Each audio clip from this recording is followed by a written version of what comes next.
السلام علیکم۔ بزم حرف و حکمت فار یو میں ایک بار پھر آپ سب کو خوش آمدید۔ انٹرمیڈیٹ سال اول حصہ معروضی علم بیان میں سے آج کنایا کا مفہوم، خصوصیات اور اس کی اقسام واضح نثری اور شعری مثالوں کے ساتھ آپ کے سامنے پیش کی جائے گی۔ تو آئیے سب سے پہلے دیکھتے ہیں کنایا کا بنیادی مفہوم اور اصول، یعنی کنایا کا لغوی اصطلاحی مفہوم کیا ہے۔ یاد رکھیے گا، کنایا کے لغوی معنی اشارہ کرنا یا پوشیدہ بات کرنا، چھپی ہوئی بات کرنا۔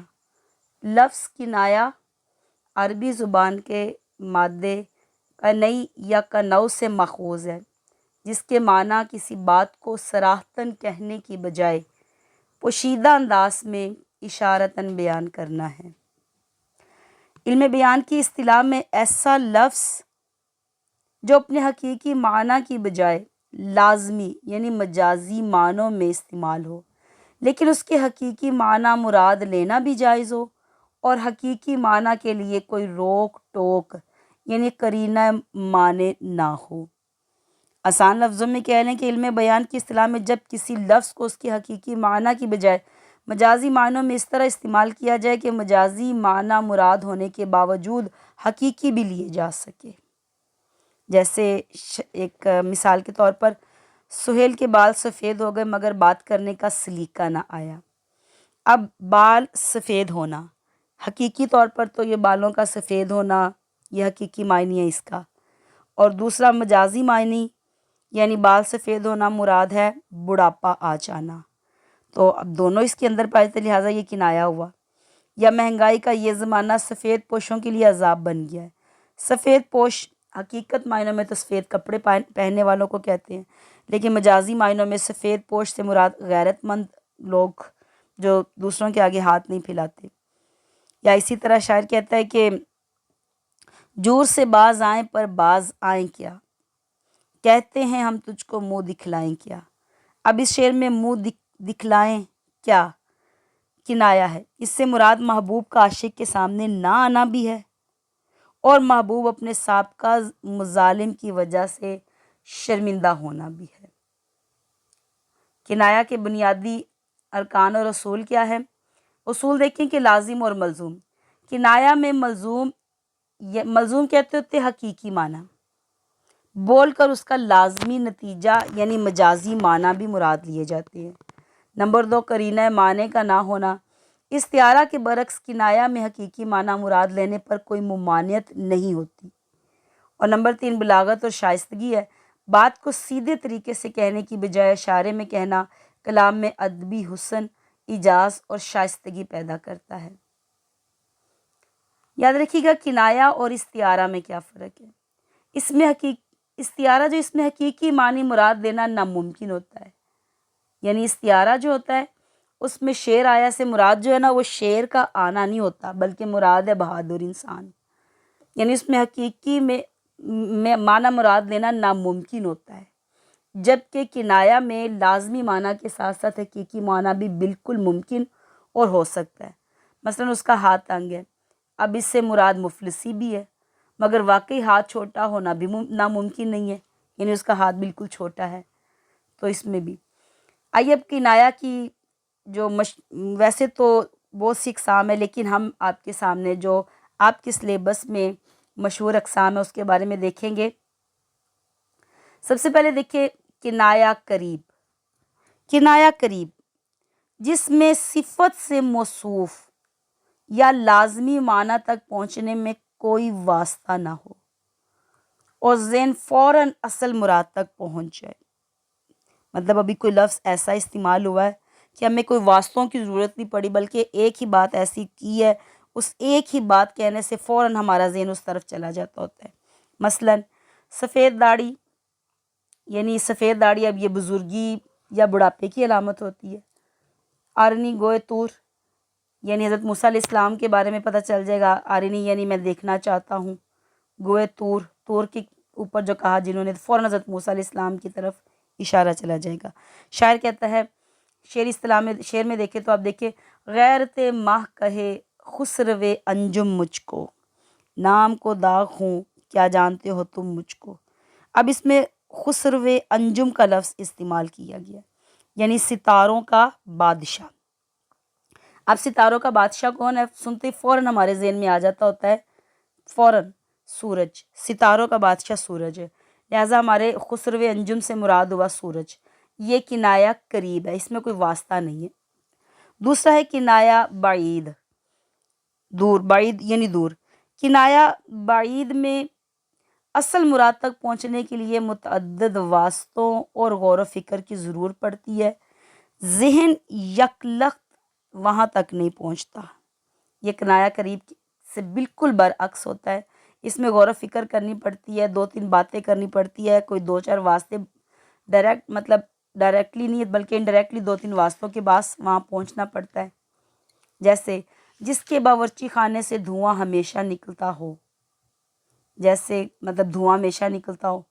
اب اس سے مراد سوچ کر پتہ چلے گا کثرت کھانا پکانا بھی ہو سکتا ہے، اس سے مراد کثرت مہمانوں کا آنا بھی ہو سکتا ہے، اس کے علاوہ اس کی سخاوت اور فیاضی بھی ہو سکتی ہے۔ یا شعر میں دیکھیے تو شاعر کہتا ہے صبح آیا جانب مشرق نظر، ایک نگار آتشی رخ سر کھلا۔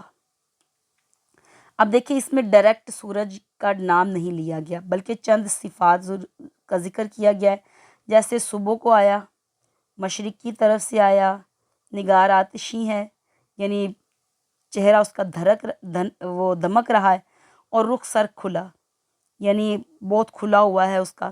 اب کہیں جا کر یہ ساری صفات کو جب اکٹھا کرتے ہیں تو ایک موصوف یعنی سورج کا پتہ چلتا ہے۔ یہ تو ہوگا کنایہ قریب اور کنایہ بعید۔ اس کے علاوہ ہے تلویح۔ تلویح لغوی معنی ہوتا ہے دور سے اشارہ کرنا، اور اصطلاحی مطلب ہوتا ہے کہ جس میں لازمی معنی تک یعنی حقیقی معنی تک پہنچنے میں بہت سے واسطے طے کرنے پڑتے ہوں۔ مثلاً کثیر الرماد، زیادہ راکھ والا۔ اب اس کا مطلب زیادہ آگ جلنا بھی ہوتا ہے، زیادہ کھانا پکانا بھی، سخاوت بھی ہو سکتی ہے۔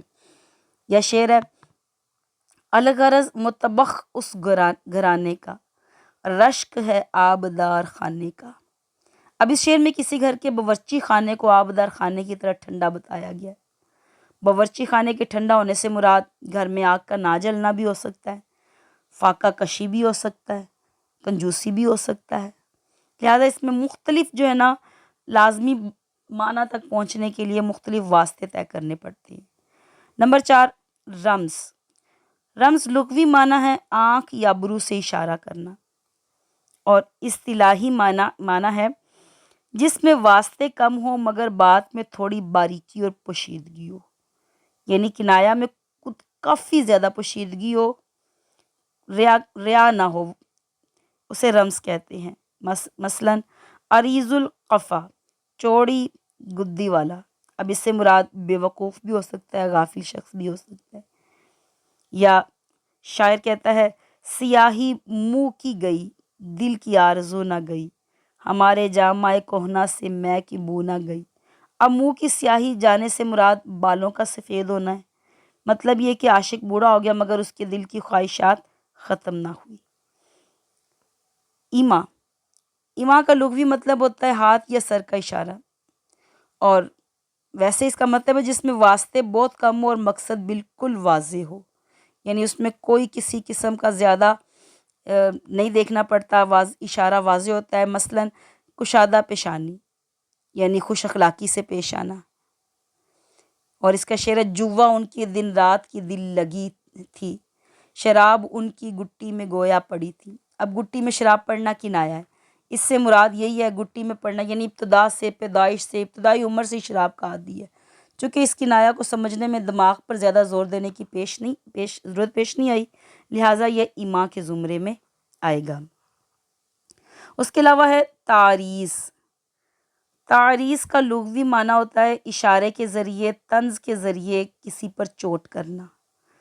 تعریض کنایا کی وہ خاص قسم ہے جس میں موصوف کا صراحتاً نام نہیں لیا جاتا، واضح طور پر جس پر چوٹ کرنی ہوتی ہے، طنز کرنا ہوتا ہے، اس کا نام نہیں لیا جاتا، بلکہ کلام کو اس طرح پہلو دار بنایا جاتا ہے کہ مخاطب ضمناً بات سمجھ جائے، جبکہ دوسرا شخص نہ سمجھے۔